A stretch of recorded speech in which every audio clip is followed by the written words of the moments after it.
The night air over the abandoned docks outside Long Beach vibrated with the deep, aggressive growl of a custom-built Indian Chief motorcycle as Ryan Graves' Cole rolled off the throttle, the headlights slicing through fog that smelled of salt, oil, and something sour beneath it all, the kind of smell that made the back of his neck prickle with warning. And after nearly 25 years riding with the Iron Serpents, Ryan had learned that instincts were rarely wrong, especially the ones that tightened your chest before your mind could explain why.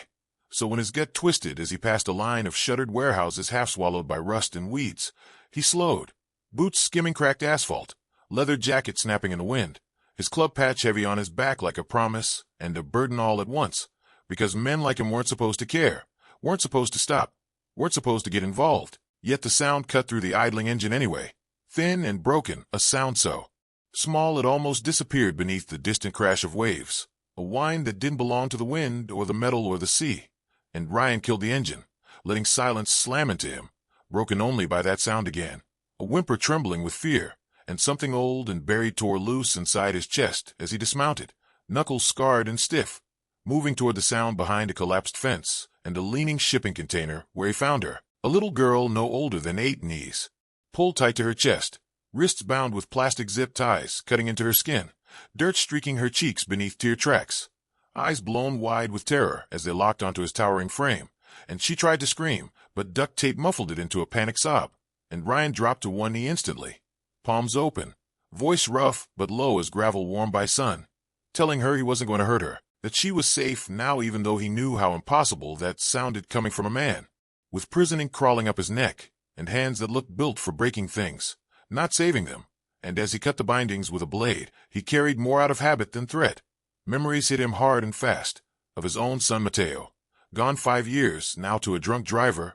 who never even stopped. A boy would have been about this age if fate had been kinder. And the girl ripped the tape free, gulping air between sobs that shook her small body, while Ryan wrapped his jacket around her shoulders, murmuring nonsense comforts, asking her name, listening as she whispered Sofia Alvarez, and when he asked what happened, the word spilled out in broken fragments about 2 men who said they were friends of her uncle, about a white van, about being scared and left alone until they came back to take her somewhere else, somewhere bad, somewhere she didn't want to imagine. And when Ryan asked if she heard names, Sofia nodded frantically, saying one was called Leo, the other Dante. That they talked about money and buyers like she was a thing, not a person, and Ryan felt rage coil tight and controlled inside him, the kind that didn't shout but waited, the kind that had gotten him through fights and funerals and nights where sleep wouldn't come. And he made one call, just one, to Hawk, the Iron Serpent's president, a man whose calm voice had steadied Ryan more times than he could count. And when Ryan told him what he'd found,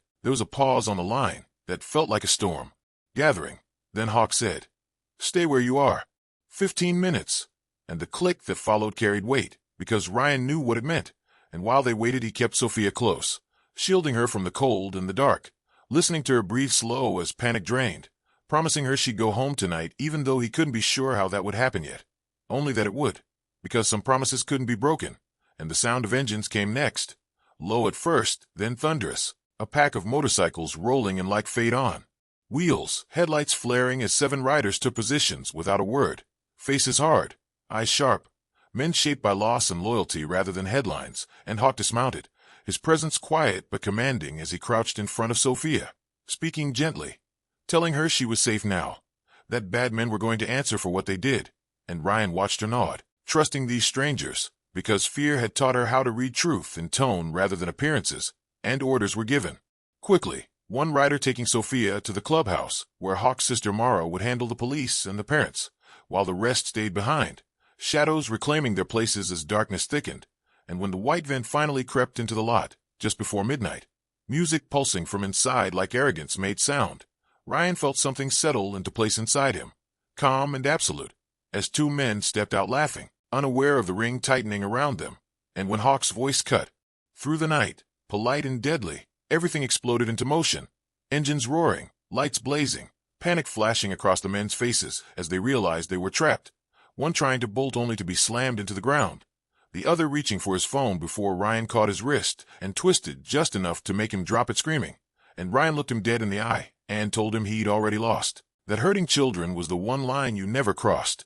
And the confessions came faster than Ryan expected once fear replaced bravado. Names, locations, a warehouse near Bakersfield, routes along the coast. And when Hawk explained that the police were on the way and that cooperation might be the only thing keeping them alive in prison, the men broke completely. And by the time sirens wailed in the distance, the iron serpents were gone, leaving behind bound traffickers, recorded confession, and enough information to tear a network wide open. And 3 days later the news spoke of a massive trafficking bust, of rescued children and brave law enforcement, never mentioning the bikers who'd started it all. And Ryan sat in a diner across from the police station nursing cold coffee as he watched Sophia emerge holding her mother's hand, smaller but brighter somehow, alive in a way that felt like a miracle. And when she spotted him through the window and smiled, mouthing thank you before being guided away, something in Ryan finally unclenched, and life moved on the way it always did. But 2 weeks later a crayon drawing arrived at the clubhouse, taped crookedly to the wall beside faded photos of fallen brothers, showing a little girl holding hands with a big biker under a sun that took up half the page, and written in careful letters were the words, "You saved me." And Ryan stood there longer than he meant to, helmet tucked under his arm, knowing the road ahead would never be quiet, that there would always be more shadows and more monsters hiding inside them, but also knowing that as long as there were people willing to stop, to listen, to act when something felt wrong, hope would keep finding cracks to grow through. And when the engines fired up again at dawn, riding north toward another tip, another chance to put themselves between evil and innocence, Ryan rode with purpose burning steady in his chest, understanding at last that heroism didn't need permission, didn't need applause, and didn't need a badge, only the courage to act when it mattered most.